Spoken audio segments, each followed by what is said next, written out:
Good morning, everybody. It's a bit of fall in the air, but still warm and beautiful. And one of the biggest, or the biggest, our most favorite event is coming up in a couple of weeks, actually, on September 17th, called Gather and Sow.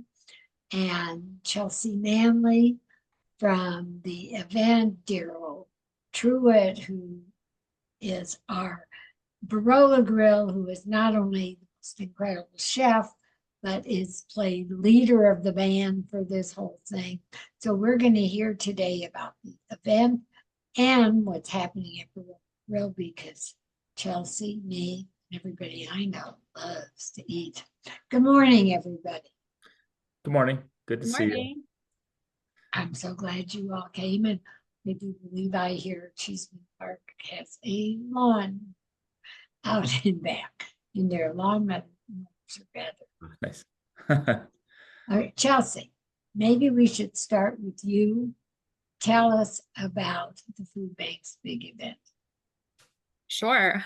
So Gather and Sow is FoodBank of the Rockies' largest annual farm-to-table dinner. It takes place at Denver Botanic Gardens this year, which should be beautiful in a couple of weeks. It's September 17th, and all of the proceeds that are raised from this event go directly to our hunger relief programs. We'll start off the event from 5 to 6 with a happy hour. We have 5 incredible local chefs coming out to do an appetizer. You can get a cocktail, walk around the gardens. And then we're going to start the programming at 6 p.m. and that's going to be in the amphitheater tent, and features 4 incredible chefs. Darrel is one of them. Barolo is doing the main. And it's going to be a really beautiful evening. I think it's an opportunity to celebrate all of the work that we've been able to do with the organization the last year, which was challenging in a lot of different ways, and also raise essential funds for our neighbors who are still experiencing food insecurity. Okay, a couple of things, and Darrel jump in anytime too.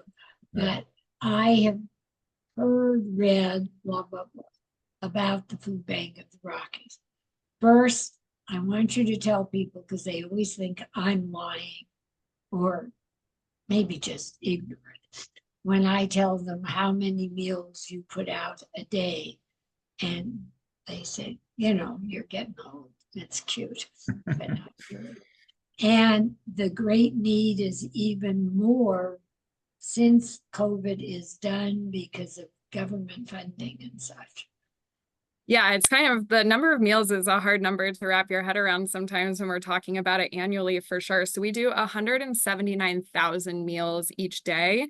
Last year, we did over 75 million meals in the year. And when we're looking year to date for this year, the need, like you said, Gabby, is up 11%. And it's a challenging time because we're meeting that COVID era relief funding, which has lapsed. So we're seeing, several $1 million cut off of our budget.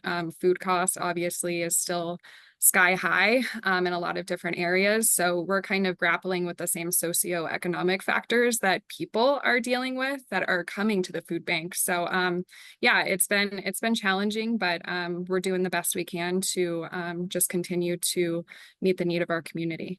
Right, but do people really realize that you are doing school lunches? I've been in there, and you have a cook, a chef.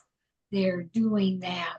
And if you are not necessarily, I don't know, foodless or a pauper, we'll say, that you are just ill or you need help, that you take care of those people too. We do, yes. School lunches are a big piece of what we do. And we have a really pretty small kitchen here at FoodBank of the Rockies, and we're doing like 75,000 meals a month out of that kitchen, which has like 6 people max working in there. So we partner with DPS schools who meet certain criteria for food insecurity. And then we also partner with a lot of different programs like Boys and Girls Club, for example, to get food out to after school programming. And we do our Totes of Hope program, which in those schools and in those after school programs, we have meals that are going home with kids that feed a family of 4 every Friday. So they have food over the weekend, because that's a huge gap that we have found in the last, few years, since that program was created. And then in the summer, we have the same program, but it's food for a week. And that's distributed out of those same sites that families can, they're walking to school, they can still have that part of their routine to pick up food for the entire week for a family of 4 as well. Because I don't think, go ahead. So I was just saying that's it. I took a tour of the facility, I think it was 2 years ago. Yeah, and it's super impressive to be able to do that out of that. Yeah, it's a smaller kitchen than I have at the restaurant. That's super impressive that they do really, really good things down there for sure. Yeah, and we do have volunteers who come into the kitchen as well. So that's my favorite area to volunteer in. I'm kind of biased, but you're working the whole time, that's for sure. Wow. Yeah, I could do a lot of damage there. Darrel, you have been with the event since it started. This is our 3rd year, right? Yep, correct. And okay, tell us about you, Barolo, that first. Well, we know and adore you. So yeah, Barolo. So actually, this year it's kind of cool. This year will be my 20th year at Barolo Grill. You were 10 when you started. I was young for sure. I have some of my cooks now that I have on the line are the age I was when I started. So it's crazy, Yeah, some of the cooks on my line are the age of my daughter, So it's like, it's unreal. Yeah, so 20 years I've been there. Been head chef for the past 14. It's been a great restaurant, and it's a really good spot to work. And it's amazing Italian restaurant. Yes. So yeah, Northern Italian food. And we try to stay really authentic to what Northern Italian food is. We take an annual trip every year to Italy, which always keeps us inspired. And I had a couple new guys from the kitchen go this year. So, so we're all on the same page when we're changing the menu, and we all understand the flavors that we're doing. So yeah, it just keeps it really authentic and fun. Well, you serve dinner only 5 nights a week. Yeah. The restaurant's 30. 34 years old. I know. Yeah. And I think you're old. I've been there since day one. I found pictures of you on Memories the other day. Yeah. I didn't realize that you could even age, but oh my gosh, you were a real baby. Yeah, very, very young back then. Yeah. And then you took on helping us as leader of the band of the chefs. Yeah, you guys say that, but we're all, these chefs that we're doing this event with they're pros as well. And I've done events with them over the past 20 years as well. And so, we have Daniel Asher doing first course. And then we have Alex Seidel and Jared from Parisian doing the second course. And then I'm doing the entree, which we're going to go with beef. We're all using Colorado, local ingredients, seasonal ingredients. So I'm, sure you're going to see peaches, and you're going to see corn and tomatoes, and local greens, and then for dessert, we have the best, of course, is D-Bar with Keegan and Lisa. So really, really stellar lineup. I'm jealous. Well, I'm not jealous. I mean, I'll be there, so I'll get to eat the food too, but it's definitely going to be worth your while going. But you all are, Barolo is amazing, always.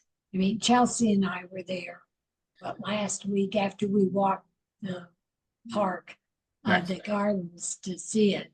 And the place is mobbed. Everybody is thrilled. The food is, Chelsea, you were just telling Darrel about your pasta. Yeah, that was the best pasta I think I've ever had. I mean, it was just incredible. I wasn't sure about ordering it because it was like a playful, what is it, Darrel? Will you explain? So it's kind of, we're using Colorado corn right now from, Olathe sweet corn, and it's an agnolotti. So it's our stuffed little pillows of pasta, we call them. And That's still the best thing ever. yeah, And stuff with sweet corn and mascarpone and lime zest. And then on top, we do a little Espelette chili, some Castamagno cheese, and some grilled corn. So it's kind of a play on Italian, or not Italian, sorry, Mexican street corn, but kind of with Italian ingredients and cheese. It And was yeah, so good. it's a hit. It's a hit. It's yeah, we're having trouble keeping up on production of it. You know, every day our Claudia, who makes our pasta in the morning, she's always there, and she's always making that every single day. So it's well, you make your own bread, you make a your good own problem. pasta, you do Yep. everything. Yep. Everything. I mean, you know, I always say I don't cure our meats and I don't make cheese. So, you know, I let you know, the Italians do that for us. But yeah, everything else, the breadsticks, the bread, the pasta, everything else is made in-house. So yeah, You still make the breadsticks too? Yep. No wonder I was having. Yep. Yeah. So I mean, and it's always, and you have a few items, I think, like the calamari, the yeah, there's a couple, beef and misto, and the duck. and the duck. And the duck have yeah been on since the restaurant opened so long ago. And we change up kind of the sauce that goes with the Frito misto, and then the duck the over the years. I mean, I eat the duck probably once a month, and every time I finish it, I'm like, that was great. There's a reason it's on. There's a reason You it's better think it's good. Yeah, I do. I mean, just to kind of always remind myself after all these years, but it's good. It's satisfying, and you'll be happy with it. So yeah, so it doesn't leave the menu, but everything else changes. Probably every 6 to 7 weeks, we kind of rotate things in and out. Well, and I think the corn agnolotti we just talked about, it'll be going away here pretty quick too. So oh dear, you got to come get it. It's crazy. when is it going away? I mean, that might be around for like maybe 3 more weeks, and then People we'll don't understand that something goes out of season. Exactly. I mean, you can get corn year round, but Yes. we only No, we only you have have some, to get that. yeah, we only use fresh tomatoes right now. We only use corn right now. So and then they'll be done in 3 weeks. So yeah. It sounds like I would like to run over and get a carry out for lunch right now. Oh no, you're not going for lunch. I think I got my guys there. They can make it happen. Oh, I'm not thinking about that. But and everybody there is very accommodating. It is wonderful. And yeah, but it's interesting and really wonderful. Like at Gather and Sow, there's 4 of you and 5 or 6 appetizer chefs, right? right. And, So yeah, and you all work together. Nobody says, I'll do mine and I'm out of here. no, yeah, that's not Fun to not how it watch works. you all putting, I mean, you're outside. Mm-hmm. Yeah, so it's definitely a unique environment to be cooking in first place, but we need to do as many people as we're going to be doing that night. Yeah, you got no one has a 10-person team they can bring. It's like it'll be me and maybe one other guy, so I'm definitely counting on everyone else is going to help, and we will help them. And that's it's just the chef mentality. It's right. That's what we do in the restaurant. And that's if my wonderful. and about, that's I mean, you're just everybody, oh, can I do this for you? And you put out one plate, and this is what it's supposed to look like. And then 200 plates come out looking like that, which I couldn't make 3 plates look alike. I mean, it seems all are just, it's just an amazing thing because this truly is an outdoor event. Yep. Actually, being at the Botanic Gardens, it's been fun doing it at Chatfield for the past 2 years, but I think this will actually be at the one right there near Barolo Grill, actually, which will be amazing. I can walk. Exactly. I know I could almost carry my stuff there. Yeah. But so that'll be nice. It'll be much closer, but kind of, the same idea outside, but a new venue. will be exciting as well. I mean, to anybody who is watching, it's outdoors, and the entree of the 4 main courses, you're served under this huge tent outside, and Right. hopefully a beautiful night. Yeah. But there's a tent, so it doesn't matter. Nice. So, Yeah. well, okay. And, oh, tell us, you have some fun things happening at Barolo. Yeah, so we're kind of doing this new. We have Italian winemakers that we meet every time we go to Italy on these trips, and they come to Denver, and we're kind of doing this new format called the takeover, restaurant takeover. So they show up, and we'll do a lot of their wines by the glass, or of course you can buy bottles of their wine, but you'll be drinking it, and then of course the guy who actually made it is in the restaurant and can tell you about it, and you can meet him and talk to him, and it's been a kind of a really cool experience for our customers and guests to just to be able to kind of experience that interaction with the winemaker like we get to do. So we actually have one of those tonight. So it's tonight? Tonight we actually have a takeover. Exactly. Yeah. So we'll have a winemaker in house tonight, and so yeah, we actually have tonight one is happening. So Wow. Yeah. And then you're going to have them every month. Yeah, I think we have a couple. Yeah, we have one scheduled every month. Yep. Yeah, because this is the time they kind of travel and come before the harvest and all that. Okay, give us details of the Barolo Grill, and then we'll get them for Gather. Okay. So Barolo, address, we are located at 3030 East 6th Avenue, Denver. And phone number is 303 393-1040. And if you need to make a reservation, you can go right to our website, which is barologrildenver.com. Or you can just go to Open Table. We use that platform for reservations as well. Don't say if you need. I would say, please make a reservation. It does get pretty busy there. It does. Yes. We are very lucky, and we're mobbed. It's a madhouse. Yeah, and you're only open 5 nights a week. Yep. So, Yep. So, yeah. Highly recommend a reservation on the weekends. We do take walk-ins, so if that happens, but I do recommend a reservation for sure. and nobody can have our seat at the bar, right? No. Yeah, I think. Well, can you? Yeah, I think we do reservation at the bar now. But yeah, no, you come early enough, you get it. Yeah. We're the opening act. Let's see. Now give us details, please. For the event? Well, Yes. you tell us Remember? all about you. September 17th, it's coming up really quick. So a week and a half away. Denver Botanic Gardens, York Street this year. This is our first year there. As Darrel mentioned, we've been at Chatfield in the past, so excited to be in central Denver, and you can really easily walk, Uber to the event.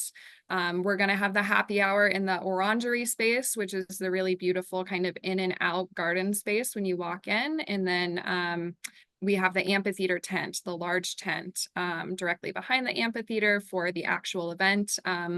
As Gabby said, it's, under the night sky. It's hopefully going to be a beautiful night. There's some twinkle lights in there. So the ambiance is really beautiful. And I know that the food is just going to be incredible. I just got the menu finalized from all the chefs a couple weeks ago, and everyone's so excited about it. Me too.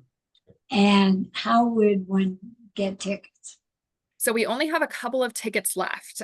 So I'm hoping if you see this right away and you go online that you can score some. If you don't, please feel free to reach out to me. My information is on there. If it does say sold out, we'll make sure to get you signed up so you can receive the first notification for next year. Tickets are $250. Again, it's a 4-course plated meal. We have incredible wine and drinks and appetizers. You're in a beautiful setting. So I think it's a pretty good deal for what you're getting. And you can do that knowing that you're also supporting the Food Bank of the Rockies with a $100 donation for every ticket. And we will have some of the appetizer chefs on next week to hear about those, because the chefs are just equally as wonderful, but we only have so many courses somebody can do. So it's foodbankoftherockies.org, right? Yes, thank you, Gabby. foodbankrockies.org. And you can find event information on our website. You can make a donation if you feel inclined, and feel free to reach out to me if you have any questions about the event or what we do. And Barolo Grill is just 34 years of wonderful and divine, and we Yeah. love it. We'll be We there. love you, You see us. and I was there before you were born.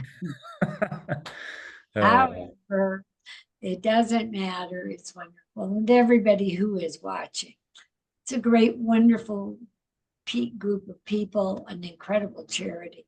But please like and subscribe to the Gabb on YouTube, and that's GABB, and on Facebook and Instagram, where you will see that it's just Gabby Gourmet. And we appreciate all of you, the public does, but to you, Darrel, God bless you. We adore you. And Chelsea, love you. Wonderful, wonderful job. So thank you both for taking the time. Thank you. I love it. Thank you both. Thank you Bye. both. Thank Bye. you. Much love. Bye.